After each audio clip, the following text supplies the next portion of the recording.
Hello, hi everyone.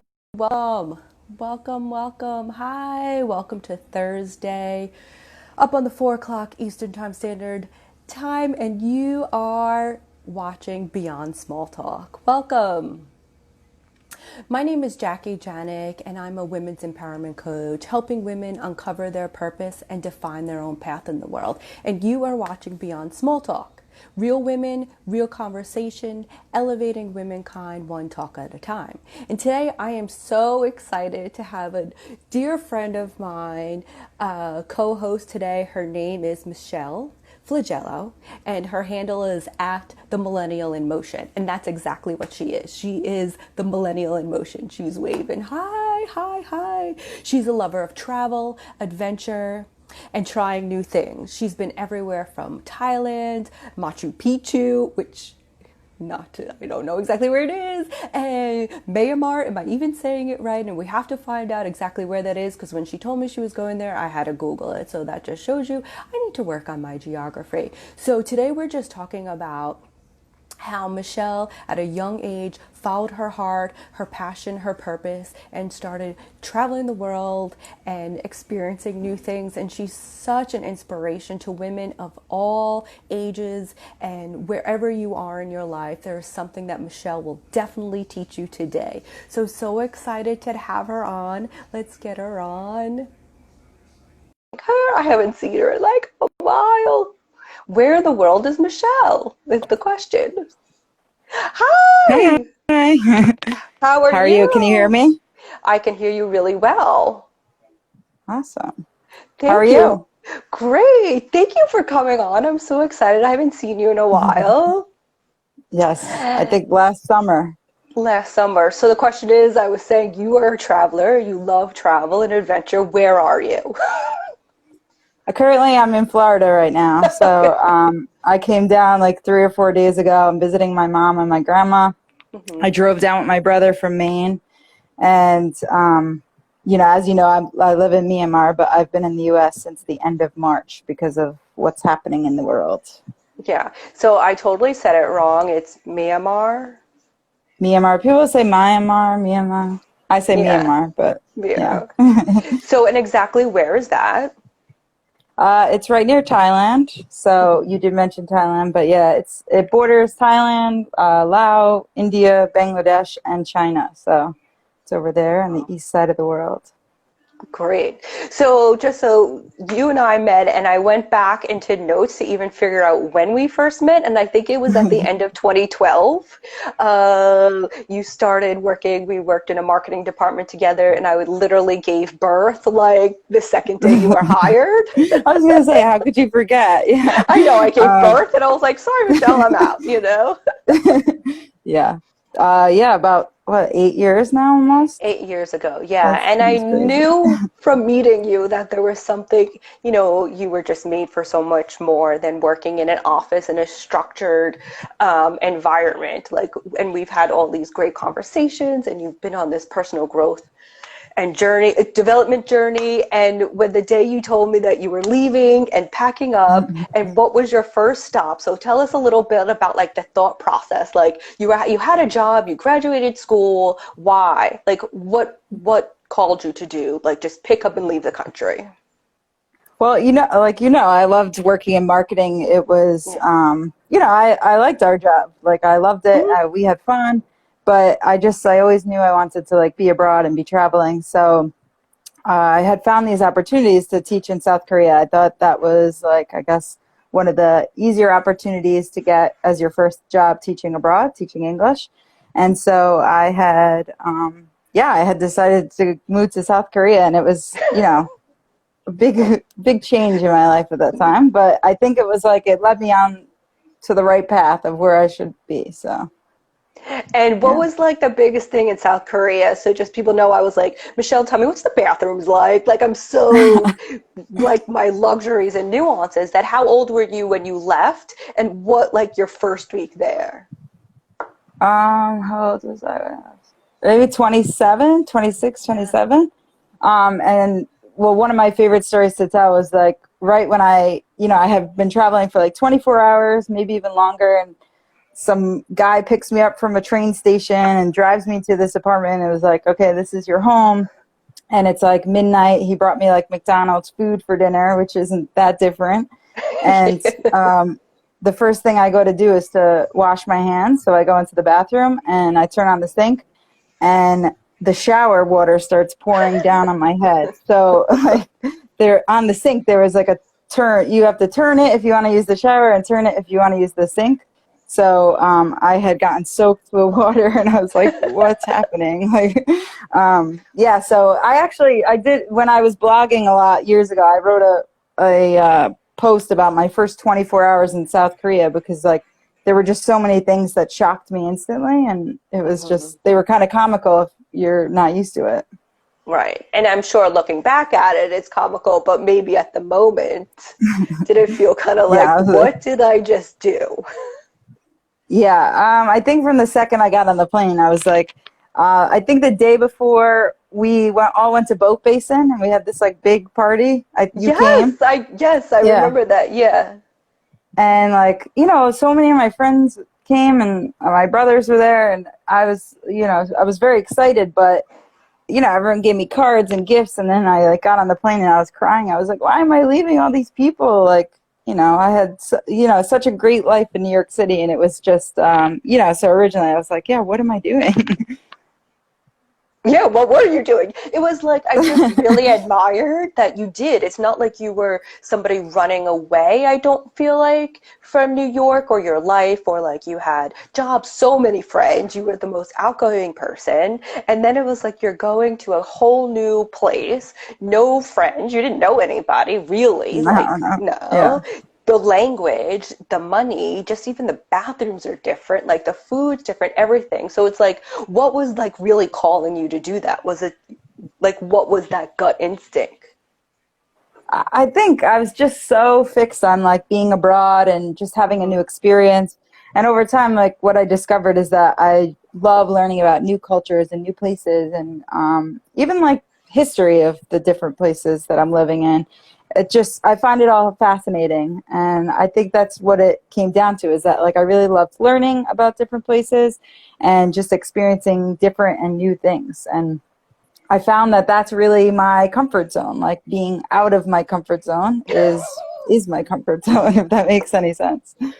It totally makes sense, which is like, how refreshing, because how much did you learn? Like, how much do you learn about more people or different, like you said, different cultures, but I think you even go further, not just the culture. You went in, like, not the touristy just spots, right? Didn't you like go into the actual, by teaching, I'm sure you met like real people and experienced like what really happens in different places of the world. Yeah, it's always interesting going in as a foreigner, because there are a lot of different foreign communities for expats to meet and socialize and do different activities. But I think like when I have the most unique experiences is when I interact with people who were born and raised there, or the students that are from that area. So yeah, when I was in South Korea, like I taught many different students and made connections with the different teachers there. And yeah, I just really enjoy learning about like their upbringing and how their life is so different than ours, but also just the same. Right. So in this, for example, like in the school in South Korea, did you notice that, like, what was the biggest difference besides that, I don't know, like what's different about kids? Like what are so different about American kids and South Korean kids? I don't know. Like, is it maybe nothing? Like, yeah. One of the things they just call me teacher, and like it wasn't, they didn't call me by name. They just call me teacher. Or maybe teacher Michelle sometimes, but that was, different. Yeah, I don't know. I can't really think of. There are similarities, but yeah, they must be different too. They're very focused. They're in Korea. Like there was a lot about. It was a lot about like their test exams and getting good grades, and it was a lot of pressure on the students. So that was one of the major differences, I would say, is that they were always under a lot of pressure. My students, the older ones too, they come in and they would be in class until 9 o'clock at night, and then they'd go home and be like, I have so much homework, and then they'd have to wake up and go to school at like 7 a.m. again and do it all over again. So Wow. that was like a major, something I wasn't used to. Like we didn't have that too much or I didn't have any after school classes when I was growing up. And I don't know how many students in the U.S. do, but yeah, there's a lot of pressure for those kids, Yeah, or there that still sounds is. like it. Yeah, that's a lot of school. It's like, when do they get to, have some fun? Like, when do they get to be Yeah. kids? I don't know. Yeah, I Um, don't know. and then after South Korea, tell us, what was your next country?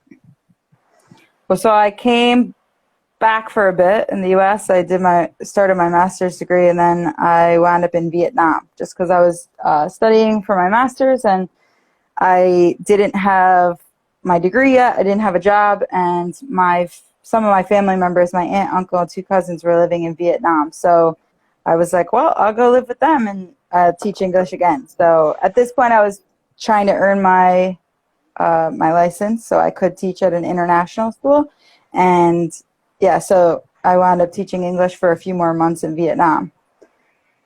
What did you like about Vietnam? Like, what is it like? Would you recommend going? Like, Oh, I love Vietnam. It might be one of my favorite countries that I've been to. yeah. I love everything from the food, the people, the places. It's such a beautiful country.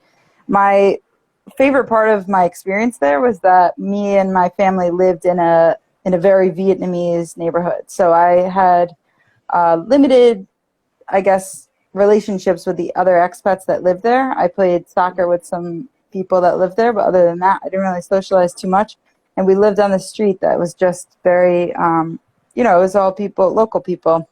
And so we really developed like relationships with these neighbors that we couldn't even really communicate with. So we would we would hang out and interact, but we actually like couldn't really speak too much because they didn't speak English and we didn't speak Vietnamese. So it was just really cool to like have that kind of experience. And my family, they're still out there. I was out there in early 2018, and they're still out there. So it's been 3 years, and they still have relationships with these people. So it's really incredible. Wow. It's so interesting how it sounds like you had a great time, but no one knew verbal communication. It's like there's so many other ways to communicate. And I think we tend Yeah. to forget about that because it's always like talking or whatever. I'm sure you had a lot of hand movements and Yeah. charades and like, did you all Google enjoy Translate. Google Translate? And a common language is like everyone liking a beer, right? What's the local Vietnamese beer? Yeah, we Do drank. I was like Tiger, but they had LaRue, I think, or yeah, something like that. I mean, I if you like a don't, beer, you like a beer. Like everyone, yeah, like, that's a common language, beer. yeah, exactly. And Oh my God. there you would just sit in the streets at these like kind of plastic tables and stools and just drink beer. And they just throw the cans on the floor and then they'd pick them up later. But like, so they would just be in the middle of the road. It would just be like table and beer cans on the floor everywhere. That's crazy. That's like, so now, like in New York City, all the restaurants now are able to sit on the Oh, yeah. streets. And it feels like a different country because, I mean, I'm used to it on the sidewalks, but not literally on the streets. But you're saying like people sit on the streets and that's where they hang out, and Yeah. which is, cool, a different way to do something. And then after Thailand, where else did you go? Like, what called you next? Um, when I was in Vietnam, I wound up getting this job opportunity in Myanmar, Oh, and this was my first international school experience. I was really excited. At this point, I hadn't had my license yet, so I was really excited that this school gave me the opportunity to teach there, even though I didn't have my license for a full year. And so it was just a new and different experience because it is an American school. We teach with an American curriculum, and but just in a different part of the world. So it was exciting for me, and I love it there. I'm waiting for the borders to open so I can go and get back to my third year of teaching. So, but yeah. and what's different there? Like, if you can say between Thailand and Korea, like I don't know, what's different about it?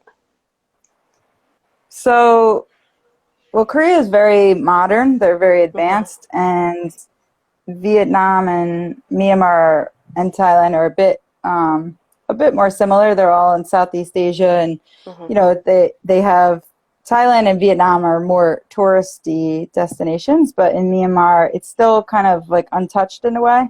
There are more and more tourists coming every year, but yeah, it's kind of quiet there and a little bit untouched. They're one of my favorite places that I've been in Myanmar is they have this city, like it's an older city, and it's just full of thousands and thousands of temples, like 2,000 temples, and you just drive around and see these beautiful temples.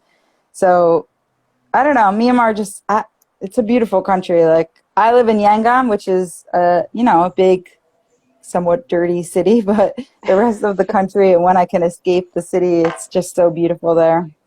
And the people are incredible, and they're very kind and nice. And I would say that that's probably my favorite part about it. And what language do they speak there? I really don't. Yeah. Burmese, because And have where they call it Myanmar too, so I don't know. and Burmese or have you Myanmar, that's learned? what. Have you learned any? Now, with Vietnam and Myanmar, the languages are very tonal. It's very for me, it would be very difficult for me to learn the language, and especially in a short period of time. But yeah, I've just learned how to order some food, beer, The directions, give to a taxi necessities. driver. Yeah, yeah, directions, and yeah. My major way of transportation there is taxis, so I need to know how to get home, and then Yeah. when I'm on the street, like straight, left, right, you know. Yeah. I also found it interesting when we talked a while back is that like if you wanted to go shopping and stuff, like at the time, like they didn't have as much of a variety of sizes and things like that, right? It was just a different, maybe that was South Korea didn't. I I don't know if guess you remember. a lot of those, yeah, a lot of the countries in Asia they're just maybe more petite. So, I mean, I can find clothes there. I tend to not buy too much until I get home. Yeah, I like very simple stuff like H&M, and just I know what I want usually. So like I don't really buy too much, but there are stores. There actually in Yangon, there's a lot of malls. Yangon's the city I live in, so there's a lot of malls and a lot of modern stores and stuff. So you can get stuff, but it's usually very expensive for being such a inexpensive place to live. Mm. And then what about like have you got like I know you're far from your family or your friends. How do you make friends so easily? Like how like you said that you're just comfortable being uncomfortable. So like getting Yeah. out there and like making friends, have that been like some days you're like I just don't want to make friends? Like how do you go like or you're okay being alone or like I don't know, what do you like I don't know, how do you get Well, those connections? How do you create connections when you're just land in a country? yeah. So my thing that I've done in I think all three countries now that I've lived in, and even some states when I've moved around here, is that the first thing I do is I look for a soccer game. I'm very comfortable playing soccer, and I love it. And I need to exercise. That's what makes me happy. So when I land, like I think I was in like Yangon for like a day when I had found it wasn't soccer though. Someone had sent me to a touch rugby uh, session. So I just showed up, and it's a great way to meet people like right off the Hmm. bat. Yeah. It's a lot of like expats usually. Some local people join in, but yeah. So right off the bat, I want to get to playing a sport, and that's how I meet people, and find something that I enjoy doing. So, and Mm. it's a lot easier because most of us are on the same boat. We are all like out there on our own, or in a different new place. So a lot of people develop connections a lot faster because of that. Like we are all away from our family and friends back home, and we are all here in the city, and it's new to us or it's different. And so everyone's like very welcoming and open, and yeah, so it's easy to develop connections right off the bat and find some good friendships. So. Oh, yeah, that makes a lot of sense. That makes a lot of sense. Yeah. So, what have you really learned about yourself? Like, you've been traveling for a while now, right? So it's been like what, 5, 6 years? You've Like been five on the years, road yeah. 5 years of living in, different countries. What do you feel like you've really got out of it? Like, and I'm sure there's like no regrets, right? You No, would do it never. again, no regrets. I know you. Like, Yeah. you don't have regrets. You go for it. You do it. But what did you realize about yourself? Well, I think like one of the most important things I realized when traveling is to limit your expectations. Hmm. A lot of people go into things like expecting them to be a certain way.